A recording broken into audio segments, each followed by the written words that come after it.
तो स्टार्ट करें। चलो, एक चीज मैंने आपको पढ़ाना था, जैसे हमने क्लस्टर वगैरह बुरान क्लस्टर ये सब पढ़ लिए थे, लेकिन हाईलाइट क्लस्टर, ठीक है, ये बच गया था। ठीक है, highlight cluster.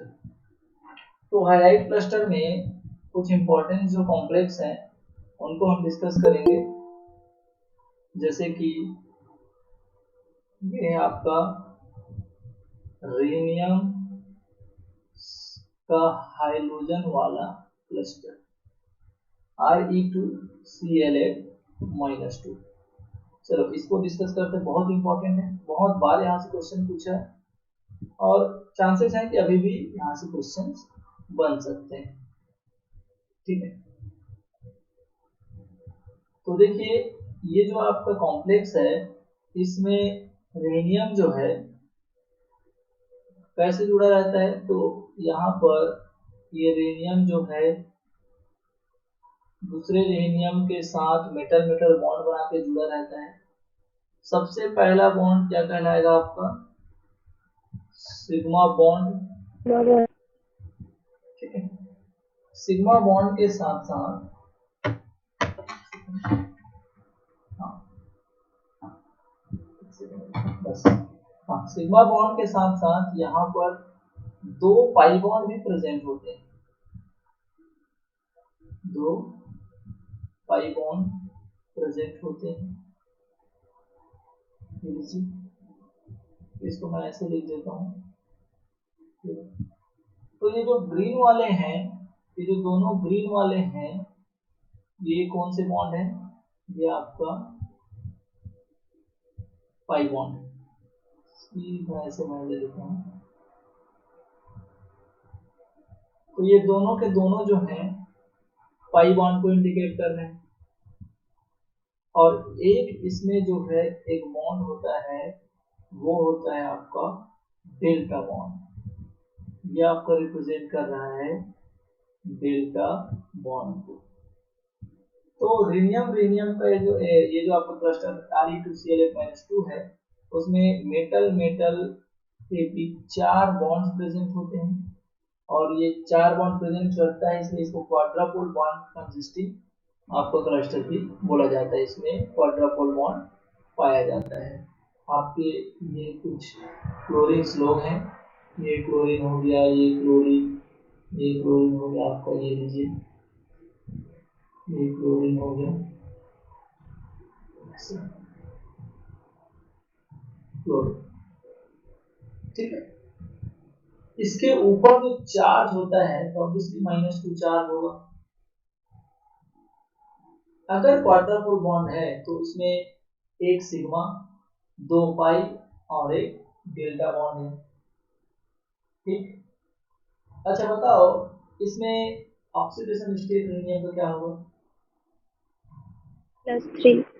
Oxidation state of rhenium वो क्या है आपका +3, दैट इज रेनियम +3। सबको समझ आया क्या, निकाल लोगे ऑक्सीडेशन स्टेट, सही है।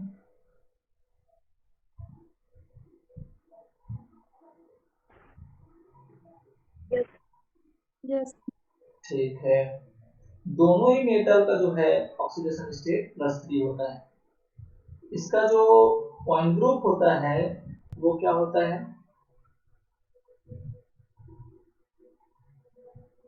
इसका सर पॉइंट, इसका तो स्टैगर्ड और दोनों बनेगा ना।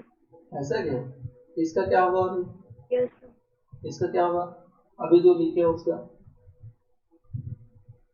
ये इसका स्टैगर्ड है ये। क्या है, सर ये इस पे तो सेम सेम साइड पे हैं दोनों, और एक इसका दो दो टाइप बनता है इसमें। अभी इसमें कौन सा टाइप का दिख रहा है आपको, इसका, इसमें हाँ। हाँ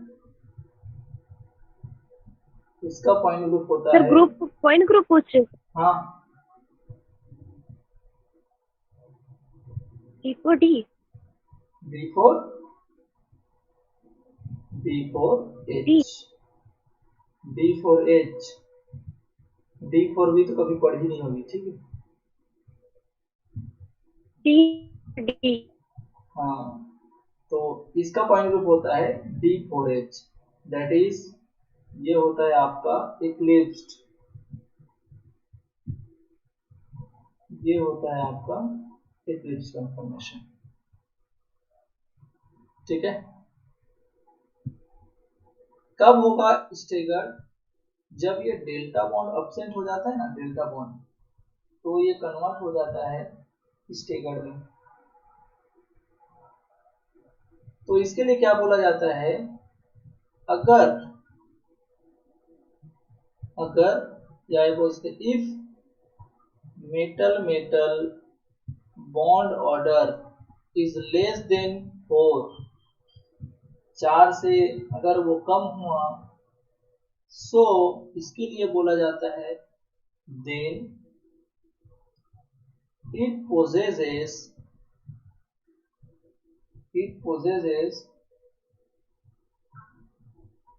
staggered conformation,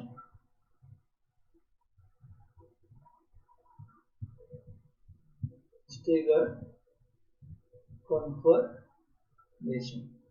और जब स्टेगर्ड कन्फर्मेशन होगा तो इसका पॉइंट ग्रुप क्या होगा, इसका पॉइंट ग्रुप क्या होगा, D4D, ठीक है। तो ऑब्वियसली अगर 4 से कम बॉन्ड ऑर्डर होगा तो कौन सा बॉन्ड रिड्यूस होगा, डेल्टा बॉन्ड। डेल्टा तो डेल्टा बॉन्ड जो है रिस्पॉन्सिबल होता है इसके लिए इक्लिप्स फॉर्म में एग्जिस्ट करने के लिए। जैसे ही डेल्टा बॉन्ड जो है आपका एब्सेंट हुआ, बॉन्ड ऑर्डर 4 से कम हुआ, वो इक्लिप्स तुरंत स्टेगर्ड में कन्वर्ट हो जाएगा। क्यों? क्योंकि स्टेगर्ड में आपका रिपल्सन वगैरह ये सभी चीजें कम होती है, मिनिमाइज होती है उसमें, ठीक है। सो आप क्या बोल सकते हैं, that means delta bond is responsible for, या ये बोल सकते हैं responsible to hold the molecule in eclipsed form, या फिर in eclipsed conformation।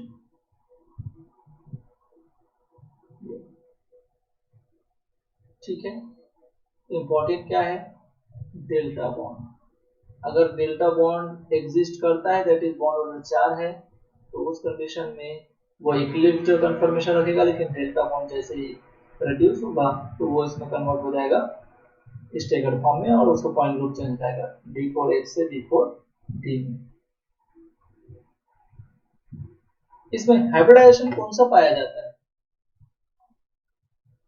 इसमें हाइब्रिडाइजेशन कौन सा पाया जाता है, क्या क्या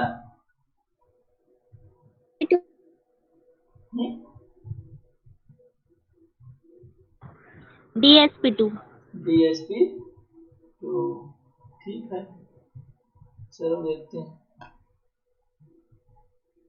तो हाइब्रिडाइजेशन जो होता है इन गिवन क्लस्टर,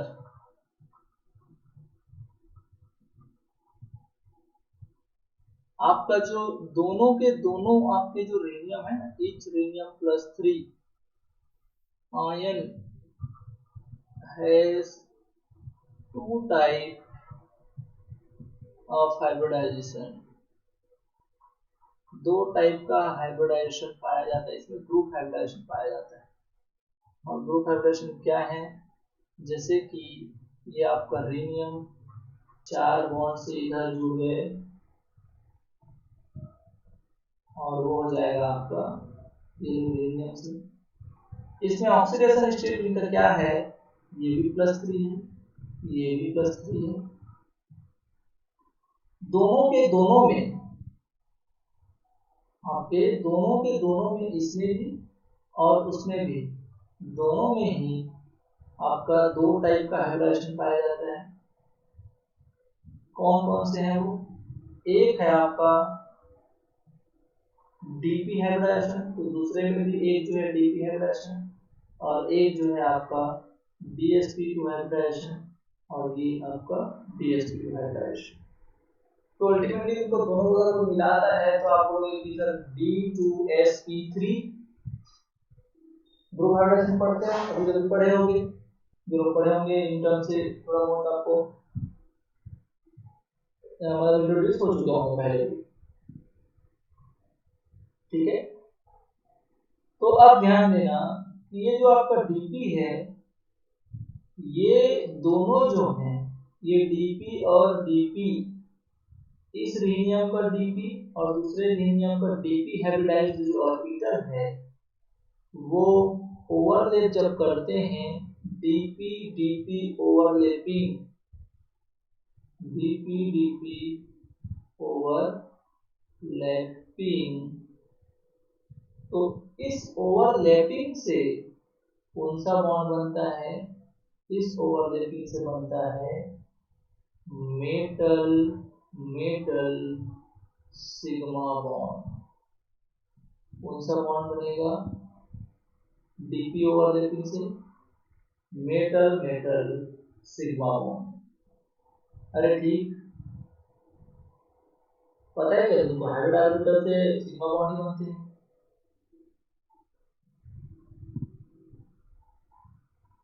अरे पता है हाइब्रिड ऑर्बिटल से सिग्मा बॉन्ड बनते हैं कि पाई? सर पाई थोड़ी बनते हैं, सिग्मा। सिग्मा ना। चल नो सर। ये जो ऑर्बिटल्स हैं, इसके जो डीपी और डीपी जो हाइब्रिडाइजेशन होता है, आई मीन एक डी और एक दूसरा पी, वो जो आपके ऑर्बिटल्स होते हैं वो होता है डी ऑर्बिटल होता है, वो होता है आपका DZ2, और जो आपका पी ऑर्बिटल होता है वो होता है आपका PZ। तो ये आपके ऑर्बिटल जो हैं इसमें डीपी हाइब्रिडाइजेशन में इन्वॉल्व होते हैं। ये एक्चुअल में जेड ऑर्बिटल को इंटरन्यूक्लियर एक्सिस को मान रहा है, ठीक है? तो जेड ऑर्बिटल वाले लोग जो हैं इसमें इन्वॉल्व हो जाएंगे। अच्छा, इसके साथ चार रिनियम सॉरी चार क्लोरीन जुड़े थे, एक रिनियम से चार क्लोरीन। अरे जुड़े थे, जो पहले स्ट्रक्चर बनाया उसमें। Yes sir. और वो उसमें एक सिंगल सिंगल बॉन्ड से जुड़ा था, तो ऑब्वियसली सब बोलोगे कि वो सिग्मा सिग्मा बॉन्ड थे, और सिग्मा बॉन्ड थे तो हाइब्रिडाइजेशन से सिग्मा बॉन्ड बनता है। हाइब्रिड ऑर्बिटल जो ओवरलैप करके सिग्मा बॉन्ड बनाते हैं, तो यहाँ पर जो ऑर्बिटल्स इन्वॉल्व होते हैं इसमें DsP2 हाइब्रिडाइजेशन में, वो कौन से ऑर्बिटल्स होते हैं? वो होते हैं, एक तो डी हो गया, तो वो आपका डी कौन सा है? DH2Y2। एस तो कोई भी बता देगा, एस होगा। और आपके जो PZ तो इधर इन्वॉल्व हो गया है, तो इधर कौन बचा है? PX और PY। अरे ठीक, तो ये आपके कौन है? ये आपके ऑर्बिटल्स। समझ आ रहे हैं? ये जो है ये सभी के सभी इसमें इन्वॉल्व होंगे। ये इन्वॉल्व होते हैं रिनियम 4, रिनियम और क्लोरीन सिग्मा बॉन्ड बनाने में। समझ आया? ये जो रिनियम से 4 क्लोरीन थे जुड़े हुए थे सिग्मा बॉन्ड से, वो उनके लिए कौन सा हाइब्रिडाइजेशन इन्वॉल्व होता है? DsP2, जिसमें D का ये ऑर्बिटल, S का S और E का PX और PY इन्वॉल्व होता है। अरे ओके, वैसे ही यहाँ भी होगा। दूसरा रिनियम भी तो यही आपका काम करता है ना भाई, तो यहाँ भी आप क्या बोलोगे कि एक आपका DH2Y2 है, S है और PX है और PY। इसमें भी आपके उस रीनियम से भी कितने लोग जुड़े हुए हैं, तो आप बोलोगे कि ये भी जो है 4 रीनियम और क्लोरीन सिग्मा बॉन्ड बनाने में इन्वॉल्व हो है। ओके, किसी को डाउट, किसी को डाउट नहीं है?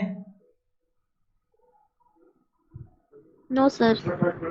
चल, अब कोई ध्यान दे रहा होगा तो बिल्कुल उसके माइंड में ये चीज आ रहा होगा कि मैंने आपको यहाँ पर येलो कलर का किस्सा तो समझाया है, बस जो metal metal bond sigma bond है उसी को बस बताया, लेकिन यहाँ पर और भी कुछ लोग होते हैं, जैसे कि मैं पाई को व्हाइट कलर से दिखा देता हूँ और आपका ब्लू कलर से या फिर ग्रीन से इसको दिखा देते हैं डेल्टा।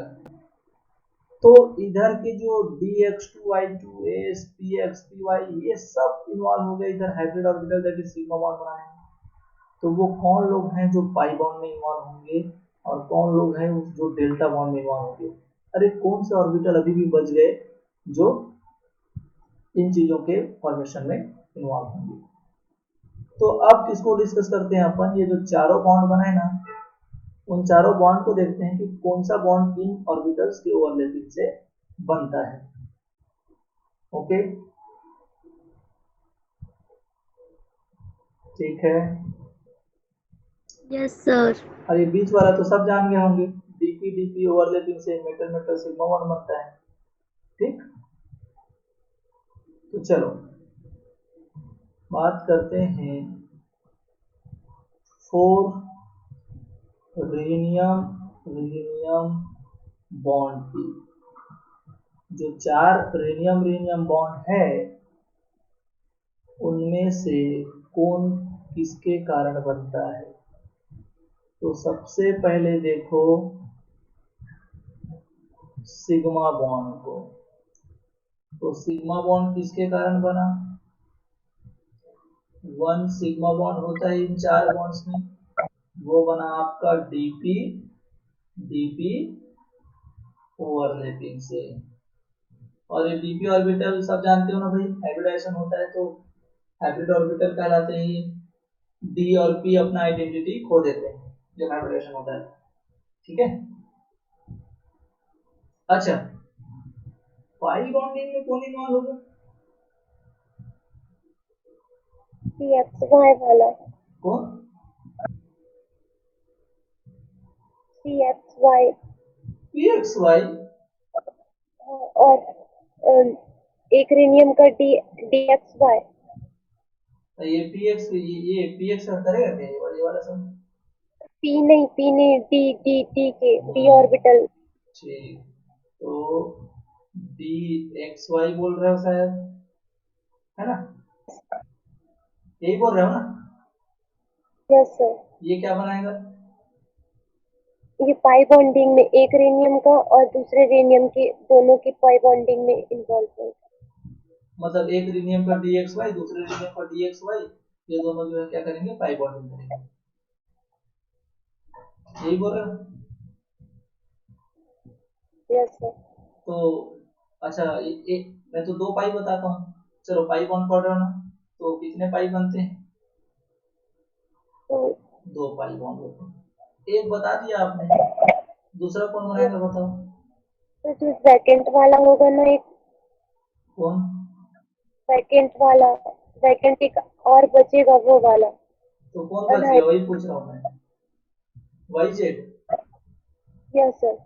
तो ये पाई बनाएगा। अच्छा, तो एक डेल्टा बॉन्ड भी बनता है, होता है कि नहीं एक डेल्टा बॉन्ड? Yes sir. ठीक, एक डेल्टा बॉन्ड बनता है। अब बता कि वो डेल्टा बॉन्ड कौन बनाए, कौन बच गया?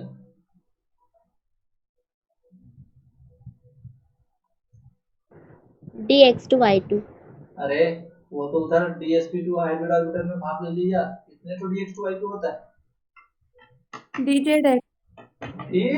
dzx। बहुत बढ़िया। अब देखो एक्स वाई को यहाँ बोला आपने, वाई जेड को यहाँ बोला, जेड एक्स को यहाँ बोला। अब मैं ये पूछूंगा कि जेड एक्स ही यहाँ पर क्यों आया, वाई जेड और एक्स वाई ही यहाँ पर क्यों आया। और मैं तुम लोगों से नहीं पूछूंगा, मैं गीतांजलि से पूछूंगा।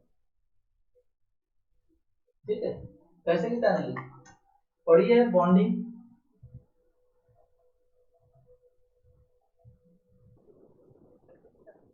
सर क्या?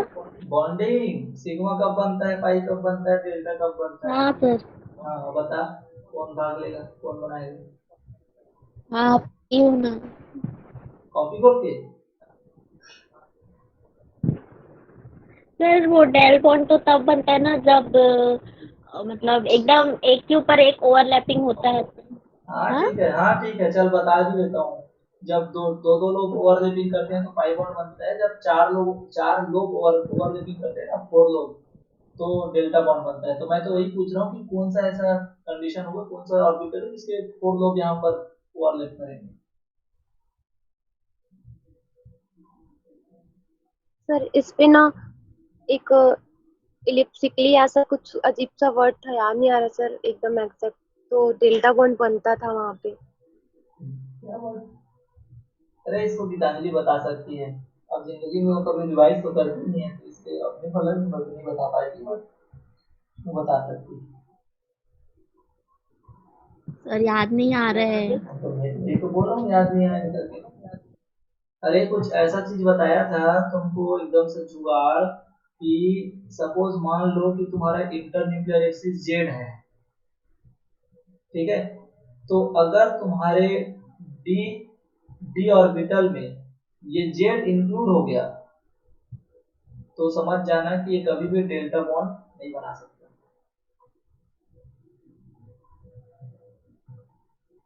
समझे? याद आ रहा है कुछ? अरे जब जेड इंक्लूड हो जाएगा तो डेल्टा बॉन्ड नहीं बना सकता। I mean inter nuclear axis में अगर आपका वो इंटर न्यूक्लियर एक्सिस मेंशन हो जाए उस डी ऑर्बिटल में, तो वो डेल्टा बॉन्ड नहीं बना सकता। तो बताओ, यहाँ पर इंटर न्यूक्लियर एक्सिस तो तुम समझ गए होंगे, कुछ मेंशन नहीं रहता, तो जेड आपका एक्सिस जो है वो बाय डिफॉल्ट जो है क्या होता है, इंटर न्यूक्लियर एक्सिस होता है। तो कौन से ऐसे डी ऑर्बिटल है जिसमें जेड इंक्लूड हो रहा है? एक तो आपका क्या हो जाएगा, डी एक्स जेड, इसको मिटा दो ना।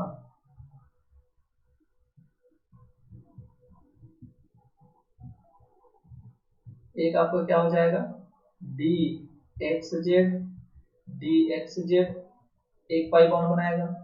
दूसरा कौन बनाएगा, D Y Z, D Y Z. अच्छा, आपका जो है, और जो आपका डी जेड टू है वो तो डीपी में इन्वॉल्व हो गया था, D X two Y two था वो डी एस पी टू में इन्वॉल्व हो गया था। तो तीन यही लोग बचे थे, X Y, X Z, Y Z. अब ये कोई इसको जेड एक्स बोल सकता है, एक्स जेड बोल सकता है, अपने अकॉर्डिंग बोल लेना, मेरे कोई दिक्कत नहीं। अब देखो इंटरन्यूक्लियर इसमें भी जेड है, इसमें भी जेड है कि नहीं? तो जब इंटरन्यूक्लियर एक्सिस उस ऑर्बिटल के उसमें मेंशन हो, तो वो कभी भी डेल्टा बॉन्ड नहीं बना सकता। वो उसका ओरिएंटेशन ही ऐसा पॉसिबल नहीं होता जिसके कारण उसमें फोर फोर लोग इंटरेक्शन कर जाए। और इसको इतना मैं ध्यान दे के तुमको समझाया था, इमेजिन करा के ऑर्बिटल दिखा करके, कि देखो ऐसे ऑर्बिटल होंगे तो इधर से आएंगे तो वो जो है टू टू लोग में ही इंटरेक्ट कर पाते, फोर टू फोर लोग नहीं कर पाते। तो यस सर। तो बताओ कि अब बच कौन गया, और देखो डेल्टा बॉन्ड में कौन इन्वॉल्व होता है, तो इसमें हाँ क्या बोले, कोई कुछ बोल रहे थे क्या? सर कुछ नहीं, वो बैकग्राउंड वॉइस आ रहा था। तो डेल्टा बॉन्ड बनता है डी एक्स वाई में। देखो यहाँ पर इसमें ये डी का एक ऐसा ऑर्बिटल जिसमें इंटरन्यूक्लियर एक्सिस मेंशन नहीं है, तो ये जो है इसके पास वो ओरिएंटेशन होती है कि इनके फोर फोर लोग जो हैं इंटरेक्ट कर पाए एक रीजन पर दूसरे रीजन पर dxy के साथ। समझ आया? याद रहेगा?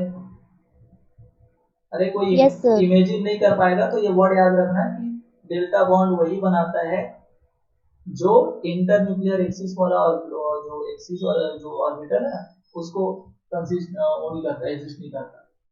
जैसे कि इसमें देखो जेड अगर आपका इंटरन्यूक्लियर एक्सिस है तो इसमें भी एक जेड है और इसमें भी वाई जेड मतलब जेड है। तो अगर जेड आपका इंटरन्यूक्लियर एक्सिस है तो ये आपका क्या करेगा, डेल्टा बॉन्ड में इन्वॉल्व नहीं हो सकता। सपोज मैंने मान लिया क्या बोल दिया कि इफ इंटरन्यूक्लियर एक्सिस जो है आपका इंटरन्यूक्लियर एक्सिस जो है वो एक्स एक्सिस है तो पाई कौन बनाएगा और डेल्टा कौन बनाएगा। तो एक होता है आपका डी एक्स वाई, एक होता है डी वाई जेड और एक होता है d Z x. D Y z pi बनाएगा। तो अल्टीमेट डी वाई जेड क्या बनाएगा? डेल्टा। हाँ मरेगी, बता रहा हूँ, पाई बोल रही है वो अभी भी। डेल्टा। ठीक है, वैसे नींद में क्या गीतांजलि? पाई बॉन्ड बनाएगा। हाँ, डी वाई जेड पाई कौन बनाएगा? क्या नींद में है क्या? अभी क्या बोल रहा हूँ? सर एक्स एक्सिस इंटरन्यूक्लियर है ना। हाँ तो जो एक्स एक्सिस जब इंटरन्यूक्लियर है तो एक्स वाले लोग कभी भी डेल्टा नहीं सर बना क्या सकते। बोले। एक्स वाले डेल्टा नहीं बना सकते। जो एक्स इंटरन्यूक्लियर एक्सिस को जो एग्जिस्ट नहीं करता वो बनाता है डेल्टा। तो सर मैं तो डी वाई जेड बोली ना। तो डी वाई जेड को ही मैं बोल रहा हूँ फिर डेल्टा बनाएगा। तू तो पाई बोल रही है, पहले क्या बोल रही है उसको ध्यान दे। ठीक है, अच्छा। वीडियो डालेगा देख ले क्या बोल रही है। ठीक है चलो। हाँ सर ठीक है। ये भी क्या बनाएगा, पाई। तब जब आपका इंटरन्यूक्लियर एक्सिस क्या हो, एक्स, तो जिसमें जिसमें भी एक्स है डी के वो क्या बनाएगा, पाई। क्योंकि उसमें ऐसा ओरिएंटेशन पॉसिबल नहीं होता है कि वो जो है फोर टू फोर लोग इंटरेक्ट कर पाए।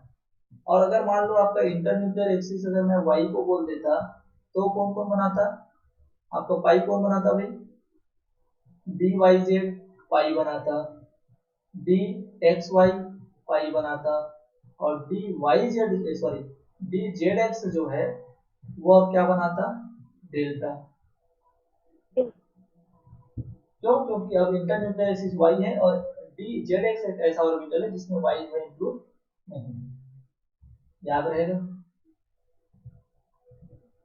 अरे बहुत काम की चीज है, 2 नंबर में सीधा क्वेश्चन आता है। हाँ लेकिन वो जेड को नहीं वो करेगा ना, इंटरन्यूक्लियर एक्सिस जेड कर नहीं बोलेगा, वो चेंज करेगा।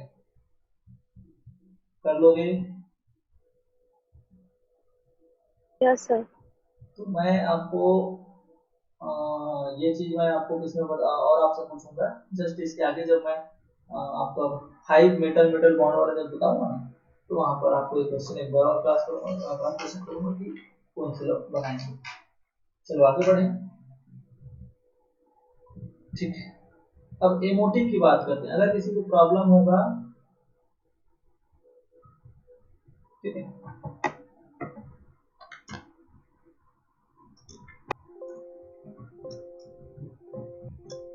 ठीक है, चलो थोड़ा सा ध्यान देना एमओटी पर।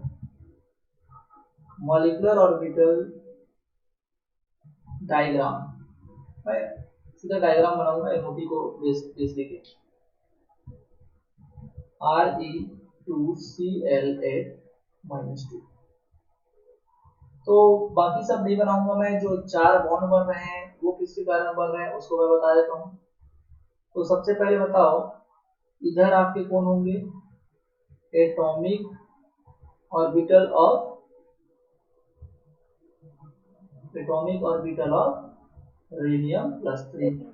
इधर भी कौन होंगे, atomic orbital of rhenium plus 3 होंगे। अब इन्हीं लोग तो ओवरलैप करके क्या करेंगे भाई, molecular orbital molecular form orbital करेंगे। बनाएंगे। चलो अच्छी बात है, ठीक है। अब देखो कैसे बनाते हैं। तो क्या एक इनके पास सिग्मा बॉन्ड होता है क्या? अरे अभी पढ़े सिग्मा बॉन्ड, ठीक है। तो अगर इसके पास सिग्मा बॉन्ड है तो बताओ इसके पास सिग्मा एंटी बॉन्डिंग भी होगा? बिल्कुल होगा। दो पाई थे क्या? Yes sir. तो जब दो पाई थे तो यहाँ पर बिल्कुल एक पाई और ये दूसरा पाई। तो जब दो पाई हैं तो आपके दो पाई एंटी बॉन्डिंग भी होंगे। अरे इतना तो जानते होंगे ना, जितने बॉन्डिंग उतने ना एंटी बॉन्डिंग, ऐसा बनते हैं दुनिया भर का, ठीक है। चल एक कौन है? डेल्टा। Yes sir. एक है डेल्टा बॉन्ड, तो यहाँ पर ऑब्वियसली इसके पास एक डेल्टा स्टार भी होगा, एक डेल्टा स्टार भी होगा। ये कोई दिक्कत? अब आप मेरे को तो ये बता दीजिए कि इसके वैलेंस सेल में कितने इलेक्ट्रॉन होते हैं रीनियम के? और 9 और अगर +3 ऑक्सीडेशन स्टेट में है तो 9 होता है? 6 T4। 9 होता है।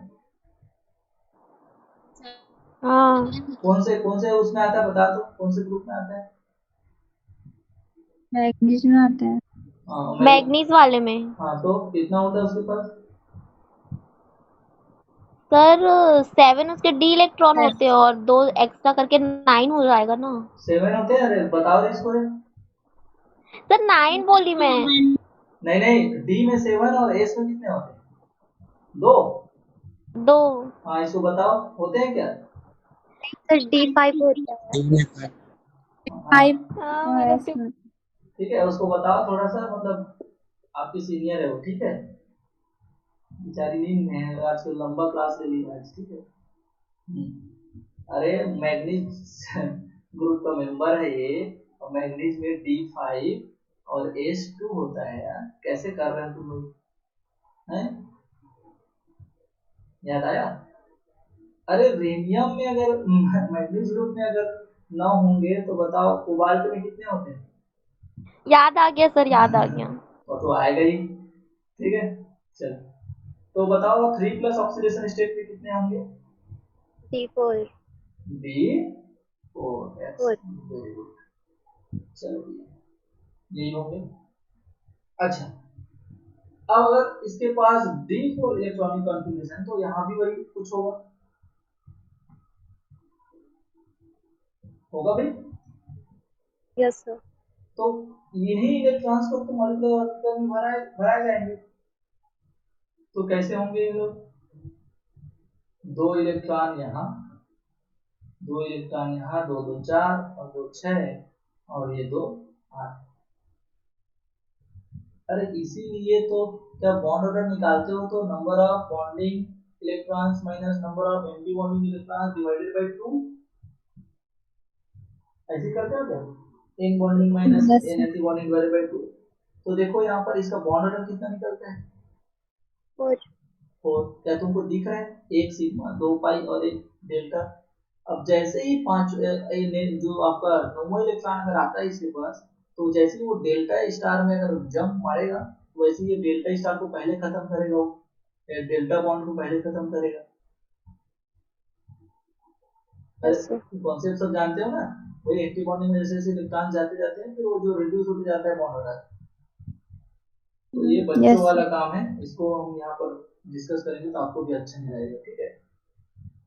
मैं ये बोल रहा था कि अगर इसके मेटल मेटल जो है उनमें मेटल मेटल बॉन्ड प्रेजेंट्स है तो कितने बॉन्ड प्रेजेंट्स होंगे? तो अगर मैं इसको बेसिक बना दूं एक, कि अगर 8 इलेक्ट्रॉन्स होंगे उनके पास, तो वो जो है बॉन्ड ऑर्डर क्या रखेगा? 4। याद करो हम नाइट्रोजन पढ़ते थे N2, 14 इलेक्ट्रॉन टोटल, तो उसके लिए बॉन्ड ऑर्डर क्या निकालते थे? 3। 3। और फिर इधर एक एक कम होते गया तो 0.5 कम कम ऐसे एक ज्यादा। याद आ रहा है क्या वैसे? Yes sir. कई लोग बोलते हैं कि सर हम पढ़े हैं कि रीनियम का ये जो क्लस्टर है वो कलर देता है, ठीक है, अभी समझ आया? तो यस वो जो कलर होता है, एक बेहतरीन एक क्वेश्चन बनता है यहाँ से कि इसका जो रेडियम का जो क्लस्टर है वो कलरफुल होता है, कलर देता है, वो किसके कारण देता है? LMCT, MLCT, ठीक है, लेपोर्टे, तो ये दुनिया भर का ऑप्शन बनाएगा। और एक रहेगा d d transition, sorry d d transition बताऊँ, delta to delta star transition, और ये एक प्रकार का इलेक्ट्रॉनिक ट्रांजिशन होता है। ये एक प्रकार का इलेक्ट्रॉनिक ट्रांजिशन होता है।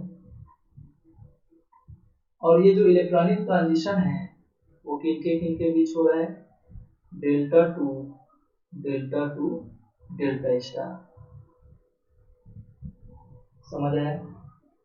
अच्छी बात ये है कि ये किस रीजन में आता है, तो ये जो जितनी एनर्जी की जरूरत पड़ती है ना इसको ट्रांजिशन के लिए, वो विजिबल रीजन में आता है, विजिबल रीजन में आता है। और अगर विजिबल रीजन में आता है तो ये किसके लिए रिस्पॉन्सिबल होगा? Responsible for colour. समझ आया? याद रहेगा, एक सीधा क्वेश्चन बनेगा कि इस क्लस्टर का रेडियम का जो क्लस्टर है Re2Cl8 - 2, इसके लिए जो इसके कलर के लिए रिस्पॉन्सिबल कौन है? याद रहेगा, delta to delta star. Yes sir चलो अब अपन बात करते हैं बॉन्ड ऑर्डर की। तो मैं एक रेफरेंस लेता हूं इसको, metal metal bond order, metal bond order. और जो मेटल मेटल बॉन्ड ऑर्डर है सब लोग जानते हो, 1/2 number of bonding electrons minus number of anti bond bonding electrons. ये तो बच्चों वाला काम है, हम बाद में पढ़ते थे इसको। अगर मान लो सपोज आपका नंबर ऑफ इलेक्ट्रॉन वो क्या है, 4 5 6 7, और उसके बाद इसको ले लो 8, तो ये जो 8 है इसके लिए जो आपका बॉन्ड ऑर्डर निकलता है वो निकलता है 4। आप ये बोल सकते हैं 4.0। तो आपका बाकी क्या हो सकता है, ऐसे भी तो हो सकता है 9 हो, 10 हो, 11, 12, 13, ऐसे बढ़ते चले जाना, आपका क्या जाता है इसमें, ठीक है। और वैसे ही 4 से भी कम करते चले आ जाए। तो बॉन्ड ऑर्डर का क्या खेल है, यहाँ पर मेटल मेटल जो बॉन्ड ऑर्डर आएगा वो आपका क्या आएगा, कम करते जाइए 3.5, तो इधर भी 3.5, 6 के लिए क्या हो जाएगा 3.0, तो 10 के लिए भी 3.0, तो इधर ये 2.5 और ये 2, और इधर भी 2.5, 2.0, 1.5, 2.0, ऐसे चलते रहेगा। क्या कर लोगे? यस सर तो आप क्या करना, कुछ ही केस को छोड़ करके ये जो आपका 8 इलेक्ट्रॉन और 4 जो बॉन्ड ऑर्डर है इसको आप मैक्सिमम बॉन्ड ऑर्डर मान सकते हैं। मैक्सिमम देख लो कि जैसे इलेक्ट्रॉन बढ़े तो वो क्या होने हो चालू हो गए, कम होना चालू हो गए, जैसे कम हुए तो वो फिर कम होना चालू हो गए। तो ये आपका ये कंडीशन है, वो मैक्सिमम बॉन्ड ऑर्डर को के लिए जो कंडीशन है उनको बता रहे कि इतने इलेक्ट्रॉन्स होंगे तो मैक्सिमम बॉन्ड ऑर्डर 4 मीटर हो सकता है। ओके, क्वेश्चन यहाँ से कई प्रकार के बन सकता है, क्योंकि बात जहाँ भी बॉन्ड ऑर्डर की आती है तो बॉन्ड ऑर्डर से रिलेटेड बहुत सारे पैरामीटर जो उनको अफेक्ट करते हैं, बॉन्ड ऑर्डर जिन जिन पैरामीटर्स को अफेक्ट करता है वहाँ से क्वेश्चन बन सकता है, जैसे कि बॉन्ड स्ट्रेंथ, बॉन्ड एनर्जी और stretching frequency, rotational barrier, easy of rotation. तो आपका अगर bond order metal metal bond order ऐसे देखो, मेटल मेटल बॉन्ड ऑर्डर का रिलेशन देखें किसी के साथ, तो बताओ metal metal bond order is directly proportional to bond strength होता है। It is also directly proportional to bond energy. अगर बॉन्ड स्ट्रेंथ बढ़ी तो बॉन्ड एनर्जी बढ़ जाएगी, बढ़ जाएगी। Yes sir.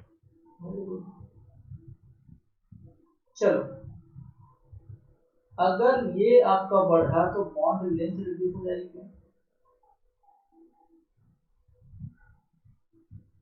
Inversely proportional bond length. अच्छा, रोटेशनल बैरियर क्या केस है, तो भाई जितना ज्यादा बॉन्ड ऑर्डर होगा उतना ही उसको बैरियर लगेगा रोटेशन में, तो ये आपको क्या हो जाएगा, रोटेशनल बैरियर के directly proportional. Ease of rotation के inversely proportional, ease of rotation. तो बहुत सारे पैरामीटर्स हैं, आप स्ट्रेचिंग वगैरह इन सब से भी रिलेट कर सकते हैं इसको, कोई दिक्कत नहीं। ओके, क्या क्वेश्चन Yes, sir. बना लोगी? चलो, कॉपी पेन निकाल लिए रहो और क्वेश्चन देखो।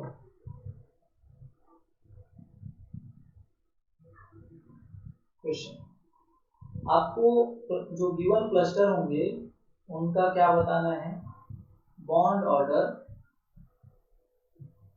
और वो क्लस्टर है जैसे कि फर्स्ट पहला क्लस्टर जो है वो है आपका MO2 Cl8 -4, क्या आएगा बताइए, 2 ऑस्मियम 2 Cl8 -4, थर्ड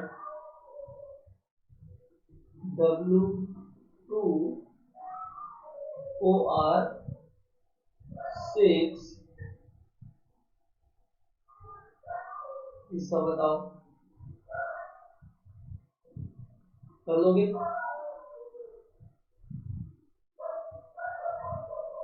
सॉल्व करो, सॉल्व करो, फिर मैं बताता हूँ क्या आंसर आता है।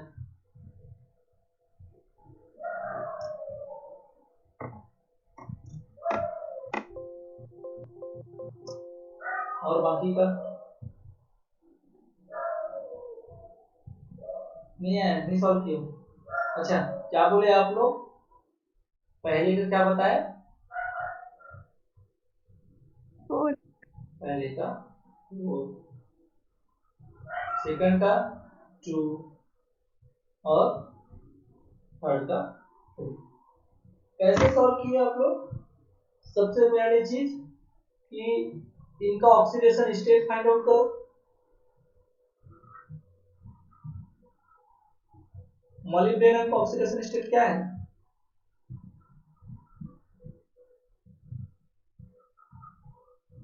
कौन से ऑक्सीडेशन स्टेट में है मॉलिब्डेनम?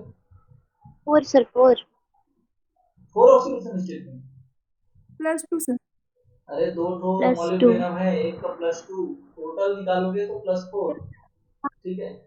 यस सर, एक का हाँ, एक का +2, ऐसे मत बोलना कि मॉलिब्डेनम का +4 है करके, ठीक है। वो मॉलिक्यूल का बता रही थी, 2x करके उसको डिवाइड किए थे तो 2 आया। तो देखो, तो ये आपका 2 मॉलिब्डेनम है और दोनों एक एक मॉलिब्डेनम में आपका जो ऑक्सीडेशन हाँ. स्टेट सेम है, +2 है। तो अगर +2 होता है तो ये आपका क्रोमियम ग्रुप का मेंबर है नहीं? तो ये कितने इलेक्ट्रॉन्स रखेगा इस कंडीशन में, कितने इलेक्ट्रॉन्स, 4। Yes sir. तो ये टोटल वैलेंस इलेक्ट्रॉन रखेगा 4 इलेक्ट्रॉन, और जब 4 इलेक्ट्रॉन एक रखेगा, 4 इलेक्ट्रॉन एक रखेगा तो भाई सिंपल सी बात है, 2 मॉलिब्डेनम जब +2 ऑक्सीडेशन स्टेट में फॉर्म में रहेगा तो वो कितना बनाएगा भाई, 2 × 4 = 8 इलेक्ट्रॉन। वो भी कैसे इलेक्ट्रॉन, वैलेंस इलेक्ट्रॉन ना। टोटल वैलेंस इलेक्ट्रॉन आपका क्या काउंट हुआ, ये जो 8 है वो क्या है, टोटल वैलेंस इलेक्ट्रॉन। और जब 8 टोटल वैलेंस इलेक्ट्रॉन होता है तो बॉन्ड ऑर्डर क्या होता है, 4। 4। तो ये एक प्रॉब्लम, तो ऐसा कोई खास प्रॉब्लम आना नहीं चाहिए ऐसे। दूसरी चीज जो है, यहाँ पर सेकंड में ऑस्मियम जो है कौन से ऑक्सीडेशन स्टेट में है, +2।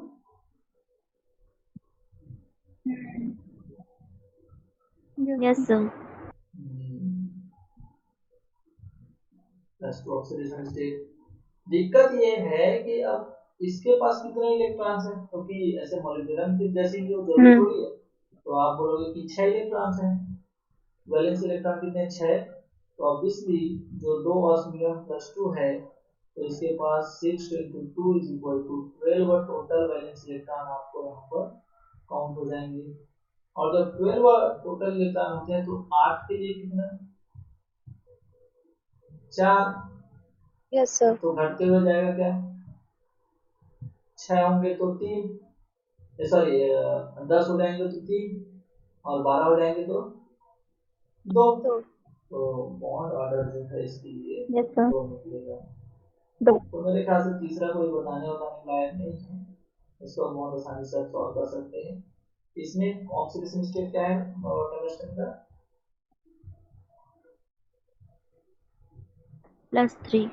+3। OR जो है OR माइनस ना, 6 माइनस आपका OR का हो गया, 2 टंगस्टन है तो ऑब्वियसली +3 +3। हाँ, तो 2 अगर इसके पास टंगस्टन करोड़ों मोबाइल वाला क्या होता है, कितने electrons, 3। 3 plus oxidation yes state है सर। इसलिए तो 3 इलेक्ट्रॉन्स। तो इन केस ऑफ 2 टंगस्टन आपका ये क्या हो जाएगा, 3 × 2 = 6 total valence electron, 6 total valence electrons. अरे यार क्या हो रहा है, ठीक है। तो जब 6 टोटल वैलेंस इलेक्ट्रॉन आएंगे तो बॉन्ड ऑर्डर क्या हो जाएगा, 3। Yes sir. तो जिनका जिनका भी 4 2 3 आया था वो बिल्कुल करेक्ट है। दिक्कत क्या है बताऊं आपको, कि जैसे ही आपका मेटल मेटल बॉन्ड कैलकुलेट करने के लिए बोलेगा ना, बॉन्ड ऑर्डर मतलब वो मेटल मेटल के बीच पूछ रहा है, तो मेटल मेटल बॉन्ड ऑर्डर का मतलब भी क्या होता है कि मेटल मेटल के बीच क्या कितने बॉन्ड है, तो मेटल मेटल बॉन्ड ही तो पूछ रहा है वो। तो जब मेटल मेटल बॉन्ड पूछता है तो हमको EAN रूट याद आता है, याद आता है क्या EAN रूट। Yes sir. लेकिन ऐसे क्वेश्चन को EAN रूल से फॉलो मत करना, मत लगाना ये, क्योंकि याद है कि total number of valence electron into number of total metal plus 2 into number of metal metal bond plus charge. Charge plus में चार्ज और लिगेंड के द्वारा कितने इलेक्ट्रॉन दिए गए हैं इनकैप्सुलेटेड एटम्स, उनके द्वारा कितने इलेक्ट्रॉन कंट्रीब्यूशन होता है प्लस माइनस चार्ज, उसके बाद is equal to 18 into number of metals. याद आ रहा है वो ये का रूल। Yes sir. तो वो वाले रूल से अगर उसको सॉल्व करने की कोशिश करोगे तो ये सॉल्व नहीं होने वाला, इसलिए मैं इस क्वेश्चन को और पढ़ाया, ठीक है। अच्छा एक क्वेश्चन और देखो, सॉल्व करना इसको डिक्रीजिंग ऑर्डर में आपको अरेंज करना है, decreasing order of metal metal bond length, metal metal bond length, और आपका मेटल है ए है Re2Cl4 PMe twice PH4 +2। B है आपका Re2Cl4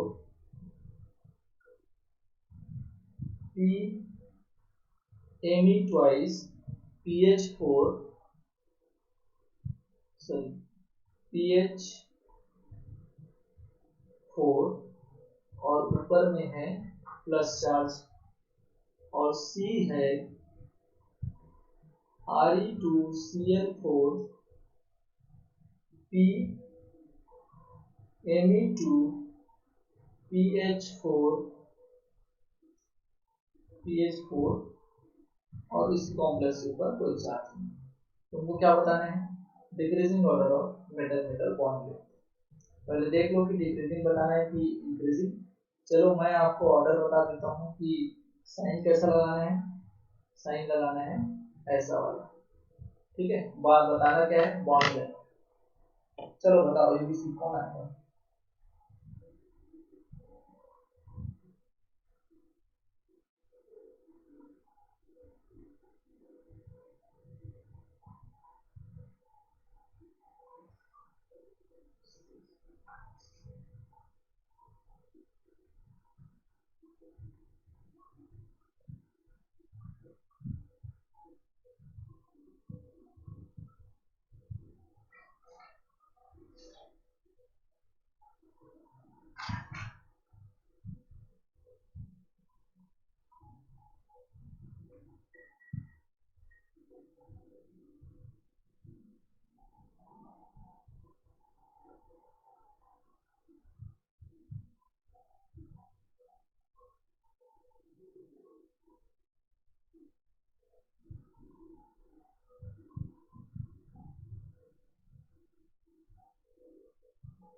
क्या है?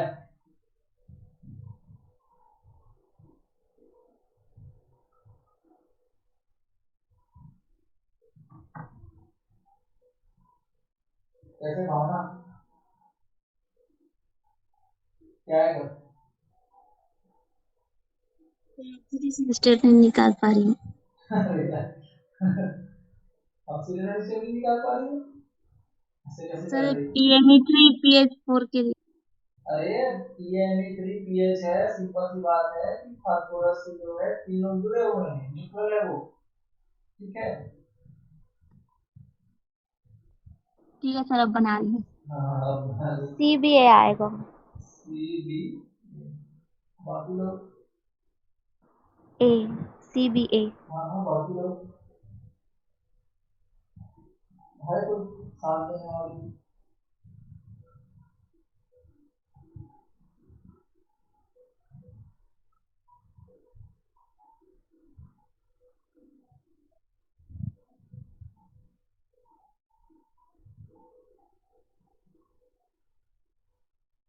कैसे शर्मा जी? जूली शर्मा तो नेटवर्क इशू है क्या, बार बार रिपेयर हो रही है, लेट हो रही है? या सर अपनी चले जा रहा है, फिर ज्वाइन होने में भी टाइम लगा रहा है। मौसम भी थोड़ा सा ठीक नहीं है, बता सकता हूँ। चलो ठीक ठीक, बताओ क्या है आंसर?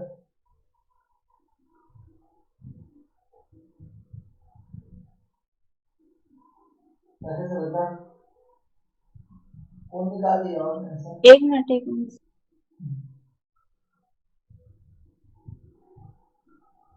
इसका क्या आंसर और गीतांजलि को छोड़ के? सर इसमें डिक्रीजिंग CBA ऐसा। CBA। गीतांजलि में ही बोलिए सीजिए, और कोई सुना नहीं थी?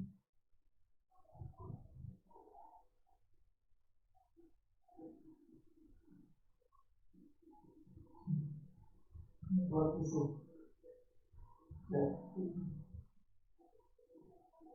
हाँ बताऊं क्या कि बन जाएगा?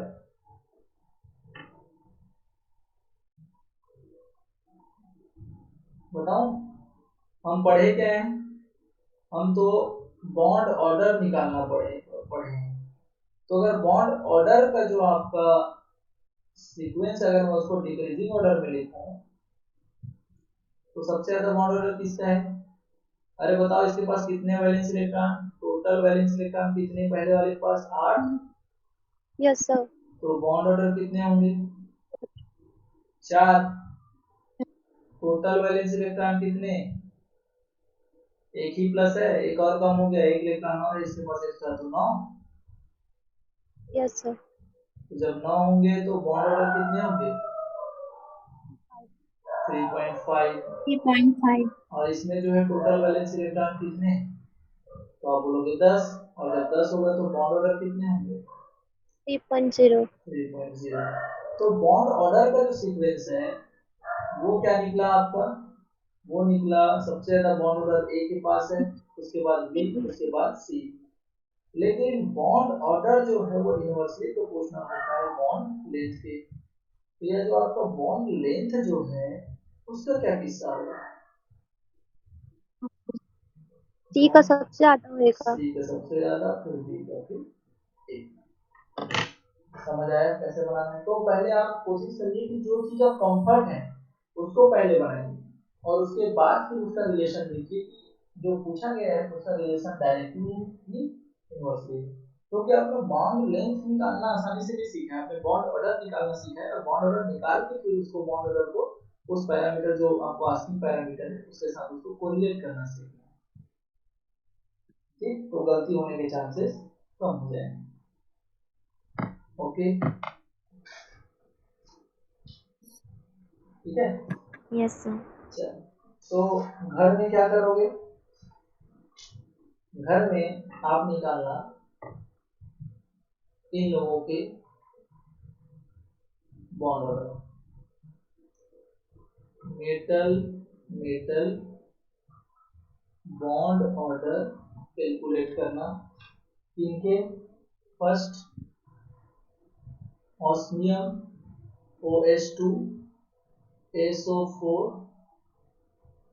4-2। Second Re2HPO3 4-। थर्ड है आपका Cr2OAC 4। और फोर्थ है OH2HPO4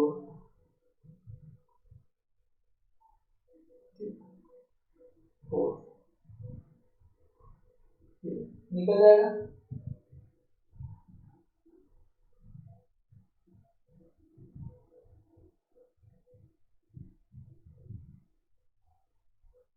ओके, अरे निकाल लोगे? अभी नहीं निकालना यस है, सर। घर में निकालना है, बाद में अपना आराम से निकालते हैं। ठीक, चलो एक टाइप का क्वेश्चन है। सपोज आपको क्वेश्चन करता है कि मेटल मेटल बॉन्ड ऑर्डर बताना है आपको।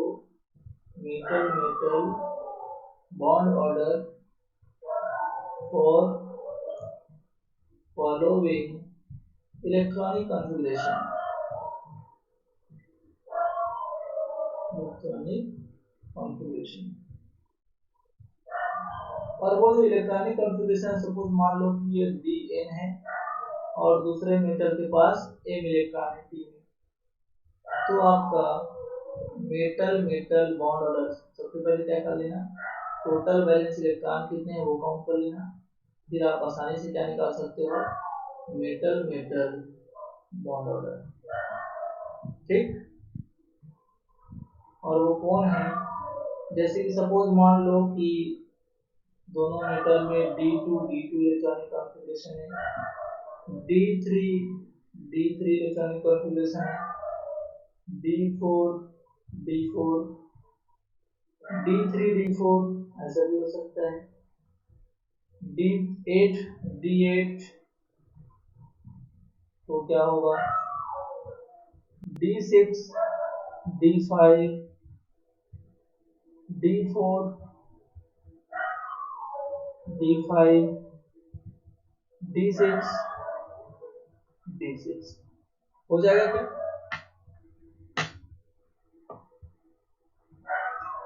अरे ऑक्सीडेशन स्टेट का आपको कंजर्ट ही नहीं है, करना क्या है आपको, एक गिनना नहीं आएगा, 2 + 2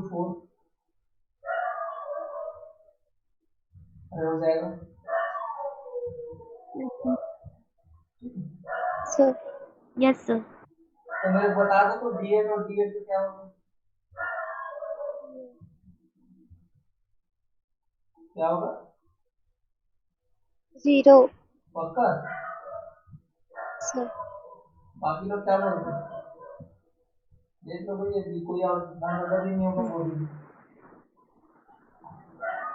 0 ही लग रहा है सर।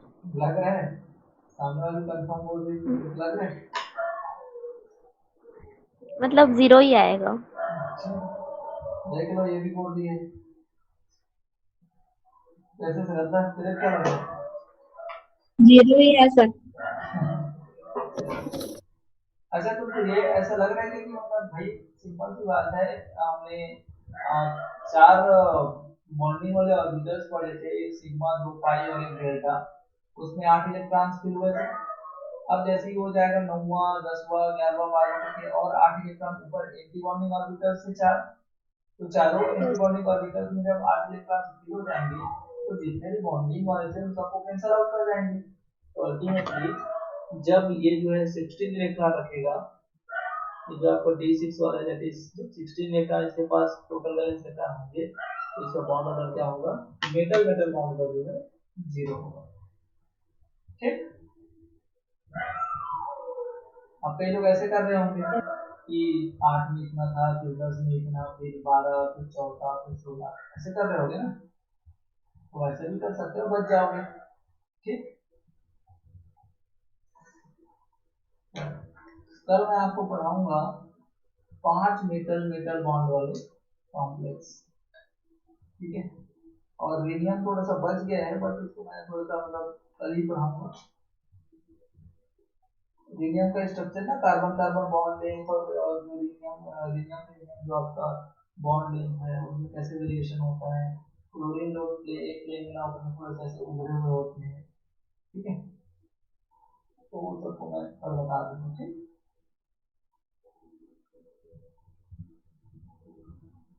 Yes sir. चलो, हाँ अगर कुछ पूछना है किसी को तो पूछ सकते हैं।